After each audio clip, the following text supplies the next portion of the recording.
What's going on, big ballers? Welcome back to this week's episode of the Fantasy Fumble. It's your boy MJG. I got Joe the Birdman with me. Joe, how you doing today, my friend? I'm doing all right, MJG. I'm excited to be back. It was a rough first week. Did not do very well, but I start out every season a little slow, and then I come back strong. So I'm ready to go. Oh yeah, I think the early few weeks of the season are like where you really start filling out your team and seeing who's going to perform. And typically, guys that perform early weeks, 9 times out of 10, they don't really finish off too strong unless they're studs. So Yeah, dynamics change, plans change, and I think that first few weeks, if you get squeezed out a few wins, at least 2 wins in the first 3, you're in a good shape there. absolutely. And it always feels good to start off with a few wins, get ahead of the competition. It's just not what I do. I finish strong. So that's what I'm planning to do again this year. All right, Joe, let's go ahead and lead off the show over here with our favorite waiver wire ads this week. What do you got for us? What's your favorite waiver wire ad? Well, there was obviously, a lot of talk around the Rams wide receiver. But I think generally speaking, I'm high on running backs. I'm always looking for the running back to add to my team. So I went with Josh Kelly. I got him in a couple leagues. He was being overlooked. A lot of people were taking Kyron Williams over Josh Kelly, but I was glad I was able to pick him up in a couple leagues because even with Austin Eckler last week, he had nearly 100 yards. He had 91 rushing yards on 15 or 16 attempts, and he had 15 fantasy points and a touchdown. And right now, Austin Eckler is having some issues with his ankle. He's nursing an injury that may hold him out a couple weeks. You never know. He does tend to get injured from time to time. And if he does go down, you know that Josh Kelly going in and he's getting 20-plus points. Absolutely. Yeah, that's pretty And, I agree. I don't have anything to add to that. What about you? Who are you gunning for, or who did you actually get on your squad? Well, my favorite free agent ad of the week is a man that has actually been pretty solid over the last few years, Hunter Henry. When he's not injured, he is a solid tight end. I would go as far to say a top 10 because tight ends score so low. He obviously had a big week, but it's not just that makes him popular. I mean, the last couple of years he's been pretty solid, especially last year. He had a really good run middle of the season. He was producing at least like 12 to 14 fantasy points a game. And everybody was talking about the hype for the offseason. Bill O'Brien is, again, the offensive coordinator for the Patriots. And if you watch that game against the Eagles, they couldn't get anything going the first half, but the second half they really started taking off and made a really good comeback. So obviously Bill O'Brien is a tight end whisperer. I could see him doing a lot with Hunter Henry, and Hunter Henry, if you get him in your lineup right now, he's probably outscoring half of the tight ends that went in the first 10 rounds. So definitely a really good sleeper to add. Yeah, I totally agree with you on that. And I did grab him in a couple leagues. Actually, after waivers had gone through, he was just sitting there amongst all the other tight ends. I was like, oh, might as well grab him because he's right now technically the number one tight end. He had the best week last week. And as you just mentioned, in previous years, he's looked really good.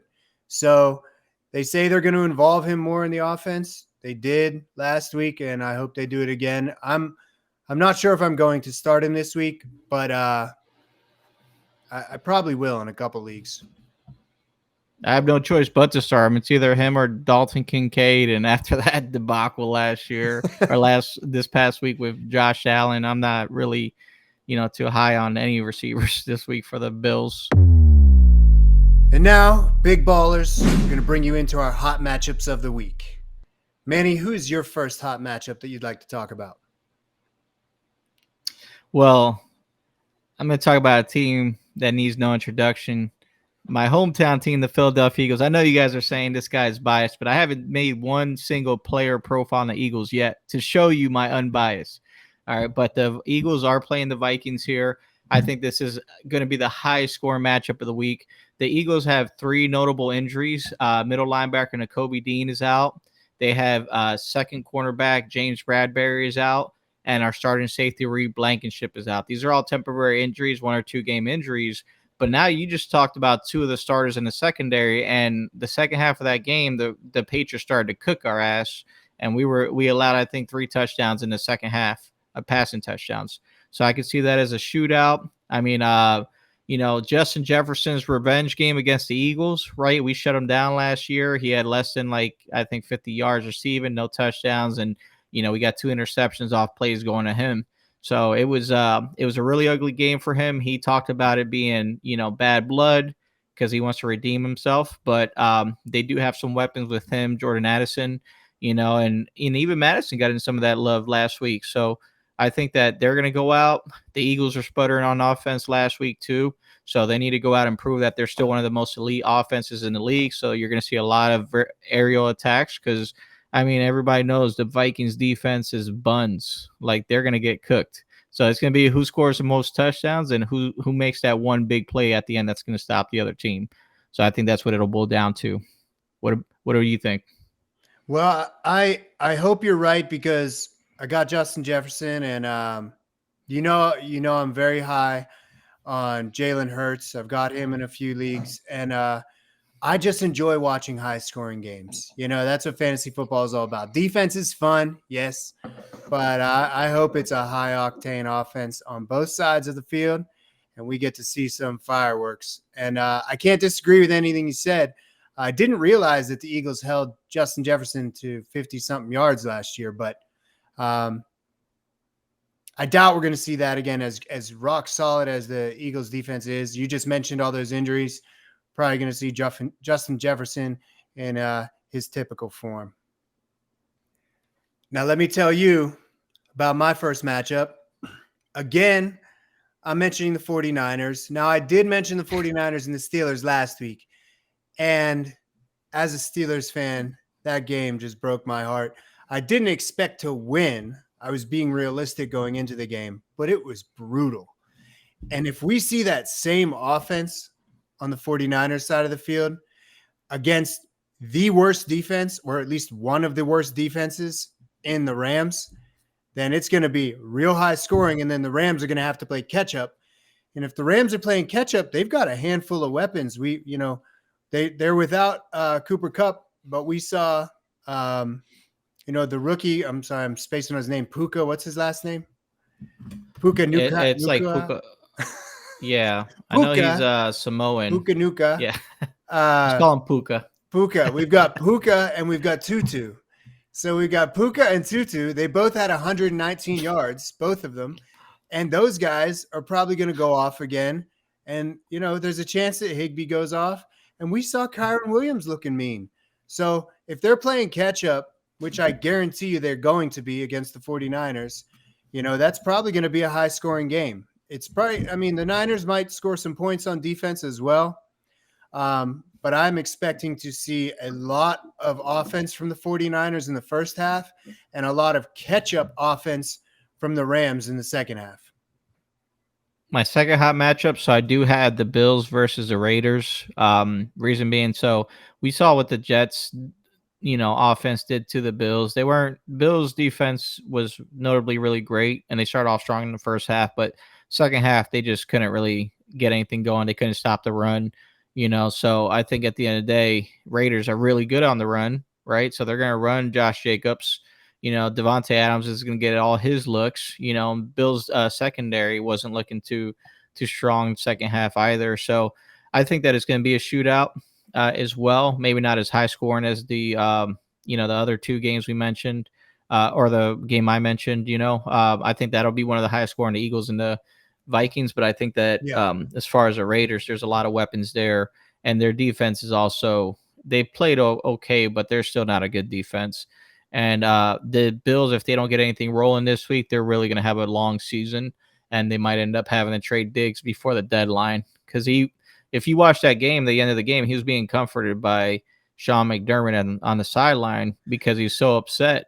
But if you watch Josh Allen, you would be upset too. That guy just made the most boneheaded plays I've ever seen anybody make in their career, especially that guy. He's not, I know he leads the NFL in turnovers, but that was just uncharacteristic. Double team on the middle, like not accurate. Like he was just hucking the ball up a few times. It looked it wasn't even that far. Yeah. he underthrew his guys too. Like he underthrew and overthrew to like outside. Like it wasn't characteristic. So I think he maybe had too good of a summer with his new girlfriend, his new boo thing, and Diggs did say it going into the whole drama in training camp Yeah. was Yeah. I remember Josh that. Allen wasn't taking the game serious. He Mhm. just survives off talent alone, and we really saw that here this game. But do I think they get together? Yeah, they get a team meeting, call it, get it together, and they got to go out there and outscore the Raiders. And the Raiders look good on offense.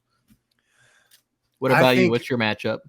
well, just Oh, to go touch ahead. on that real quick, I think that the Bills, like you said, will definitely come back um, angry with something to prove. And Josh Allen was in rare form. We're not going to see that. I guarantee you we're not going to see that again on Sunday. So I agree that they're going to have a lot of offense going. As far as the Raiders, I don't know about that, but I know the Bills are going to have a lot of offense. That's for sure. The next game for me is the Chiefs and the Jags. Two high-powered offenses with, well, you know what? I was going to say with a lot of weapons on both sides, but I'm pretty sure Mahomes' only weapon is Travis Kelce. So hopefully he's Yeah. back. But with Kelce on the field, that offense is unstoppable. And then you've got the Jaguars where they've got ATN. Calvin Ridley looked amazing. And then you still got Zay Jones, and hopefully Christian Kirk shows up this week. So, you've got a handful of receivers on the Jags, and then you've got Trevor Lawrence, who's a great quarterback. He's a mobile quarterback. Then you've got Mahomes, who's a great quarterback. He spreads the ball around enough that he can win games by, giving a piece of the pie to every receiver on the team. But if he gets Kelce back, which he will, Kelsey's playing, I'm pretty sure, on Sunday, then they're going to have a lot of success, and it's going to be a back and forth battle. I think that's going to be a shootout too. I agree. I think to touch on your point, definitely a lot of points should be scored on the Jaguars side. They have so many weapons, so many good receivers, and it's pretty much just I feel like that's how it's going to be every week. There's going to be one receiver out of those four guys that doesn't eat because it's Evan Ingram, Calvin Ridley, Christian Kirk, and Zay Jones. And this time, Kirk was odd man out. Who's going to be the guy next week? Because they're going to keep spreading that ball around. They're going to feed ETN. They're going to feed even ETN and Bigsby both had a touchdown. So I mean, it was Yeah. it was a pretty good game for them. So I think Yeah. they come back for that. And obviously the Chiefs, you're right. Who are they going to throw to? Maybe Kadarius Toney catches this week. Maybe it's Rashee Rice. Maybe Man. Edwards-Helaire. Who knows? It's just a Rolodex, or just pretty much it's easier to hit the lotto than to figure out who they're going to pass it to that I week. know. So just pretty much sit back, enjoy the ride. Man, those Kadarius Toney drops are bad. And, they've been talking about him a lot. He has yet to impress us. Yeah, but he was on social media again after the Giants got cooked by the Cowboys. Like, oh, you guys are quiet now. And I'm like, listen, man. The problem is that you got more mouth than you got game right now. And if Yeah. you can't go out there and play. And if your argument is you make millions of dollars more than me, yeah, but like that's irrelevant to the Yeah, conversation. People do that when they have nothing else. that's So if right. he really wants to shut people up, get out there and perform, catch those balls.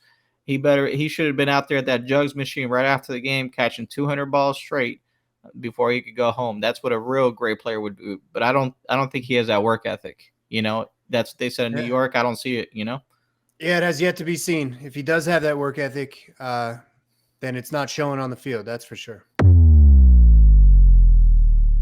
Welcome back, big ballers. Now we're going to talk about our cold matchups of the week. These are going to be guys that we want to avoid, or matchups we want to avoid at all costs, just because it's going to be a little bit of messy. This week I decided to pick the Bears versus the Buccaneers. I know if you watched the Buccaneers last week, they looked great. They got a win. They pretty much balled out. Everybody got a look on that team. But it's just I think that this is going to be a little bit more of a defensive game, not necessarily, not any offense. But I think that it's probably going to be an ugly game. I just don't see it being very effective. Like just the Bears struggled last week offensively. Like they got a couple touchdowns, but it was an ugly game. They didn't feed DJ Moore. Justin Fields was out of rhythm, and the Buccaneers defense is tough. So I think that that's obviously going to give them a little bit of trouble. And then on the flip side, the Buccaneers had a good game, but against a terrible defense.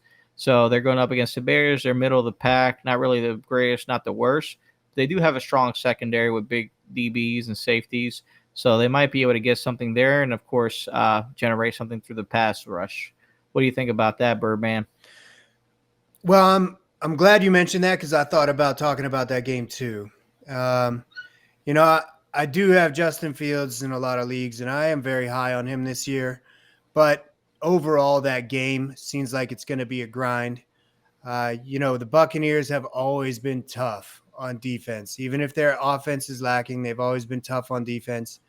And, they got some weapons at offense, of course. They got some decent receivers, but there's still work. You can tell they're still working on putting their offense together, putting it back together since Brady left. And they got a long way to go, in my opinion. And what we saw from Chicago last week was not pretty. So I do expect them to have a better game, but I don't think it's going to be high scoring by any measure. Now, let me tell you about my cold call of the week, Manny. I'm going with the Jets and the Cowboys. Now, you've got two of the top defenses in the league squaring off. And on top of that, there's a lot of question marks with the Jets offense right now. So, you got top 5 defense versus top 5 defense.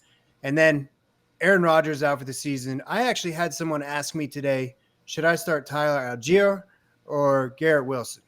I'm like, damn, you definitely wouldn't have had that question if Aaron Rodgers was still on the field, So to me, there's just too many question marks on the offense for the Jets. And I feel like if the Cowboys get a little bit of a lead, that they're going to run the ball, and it's just going to be a low-scoring grind. And again, both of those teams have really rock-solid defenses. So I see a lot of field goals, and I don't see a lot of touchdowns.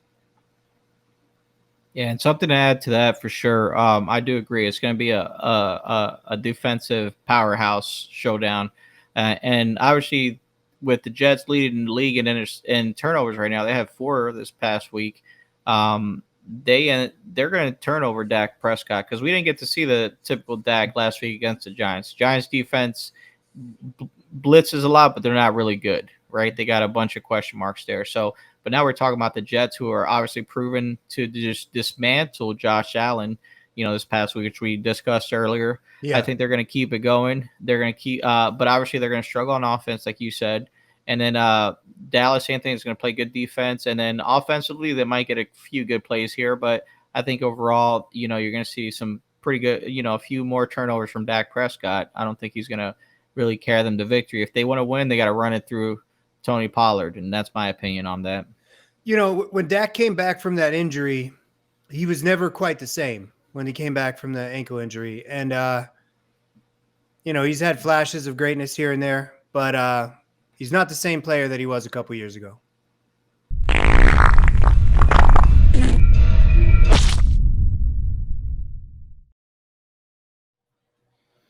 We got the shit call of the week coming up right now.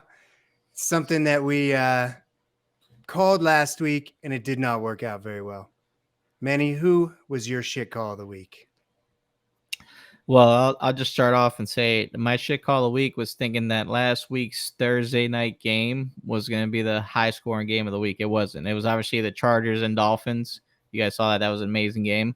But yeah, that's my shit call of the week. I thought that, they would come out guns blazing. Obviously, early season, everybody's a little bit rusty. Obviously, no Kelsey, right? Like that was obviously a little bit of a surprise. But hey, we expected it, right? But or like we were aware of it.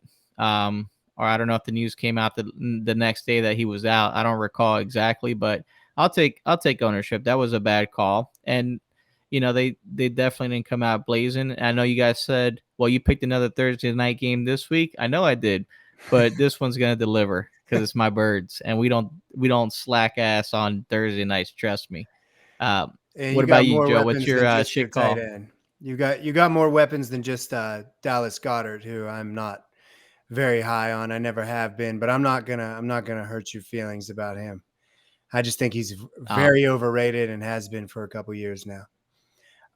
He had some But good seasons. He just couldn't stay healthy. You do have plenty of other weapons, and yeah, he's been injured a lot. But you got two of the top wide receivers in the entire league, so yeah, it's going to be a shootout. There's no question about that.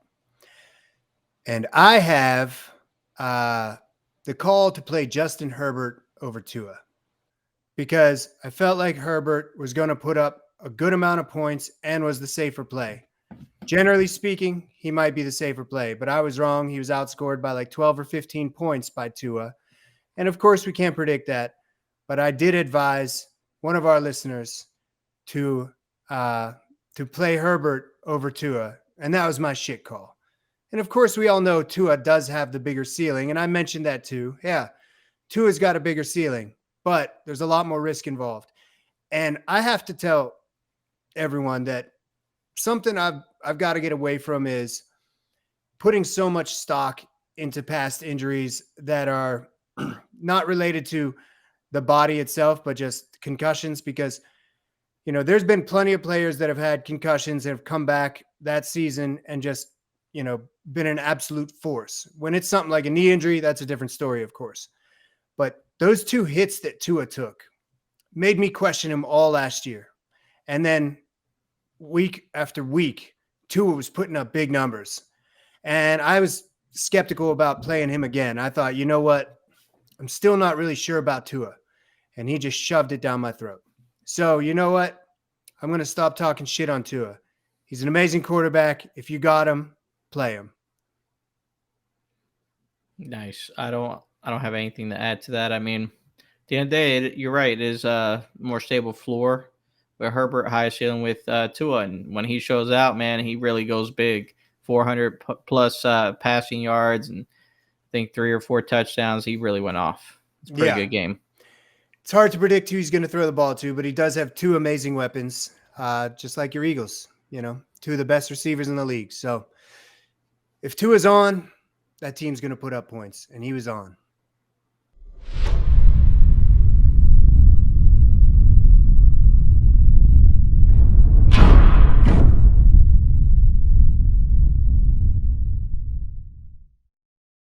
Welcome back, big ballers. Now is the moment you've all been waiting for. It is time for our big balls call of the week. And this is a doozy. It's our favorite segment here because you get to really show out. We're not going to talk about past big ball calls because that's why they're called that. They're pretty much, you know, the hot take, the long shot, right? The player that's going to exceed expectations, right? Everyone's expectations. And this week I got a really controversial one.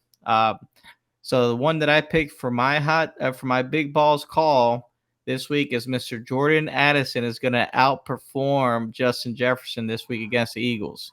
Yes, I doubled up on that Thursday night game, and you know if I'm wrong, I'm gonna be wrong all week this week.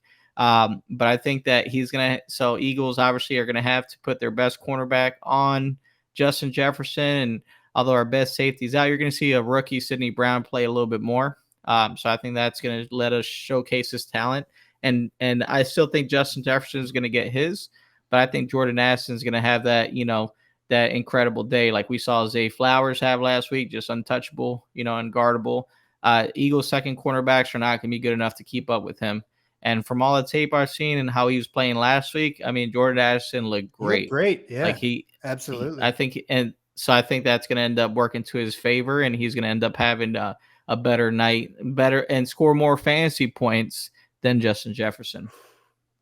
That is definitely a big balls call. And if they play Jefferson like they did last year, you might be right. And for my big balls call, which in my opinion isn't that far out of reach, I think Jamal Williams is going to score 2 touchdowns against the Carolina Panthers. Carolina has a good defense overall, but where they are lacking is against the run.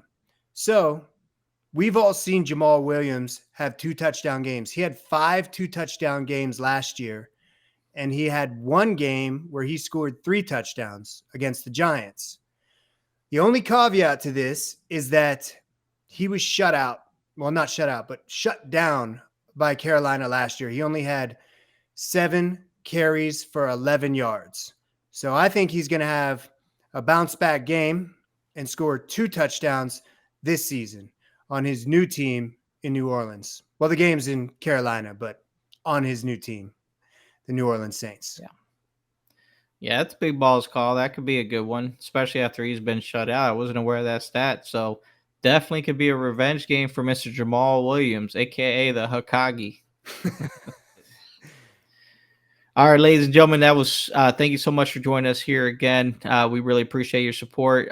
Joe and I over here have been put countless hours into our research and what we're going to do here, and we appreciate all the support we get back from you guys. So please make sure to give us a follow, comment, any questions, right? Every Sunday we're doing our 1 hour before kickoff, 12 Eastern time. We're doing our stardom sit-ems. So if you guys have any questions, you want more bad advice, tune in live and give us a call. You want more shit calls? We got you. Yeah. Anything else to add over here, Joe? Just tune in. Like you said, every Sunday for the live stream, you can ask us stardom, sit-em questions. We do it from about 12 to 1, right up till kickoff, 12:55. And if there's a player profile you would like to see, put a comment in there under this video or under any of the player profiles we do. If there's a question you have about a player, just throw a comment and we will address that. Thanks again for joining us, Big Ballers, and we'll see you see you on Sunday. See you Sunday, boys and girls. Take it easy.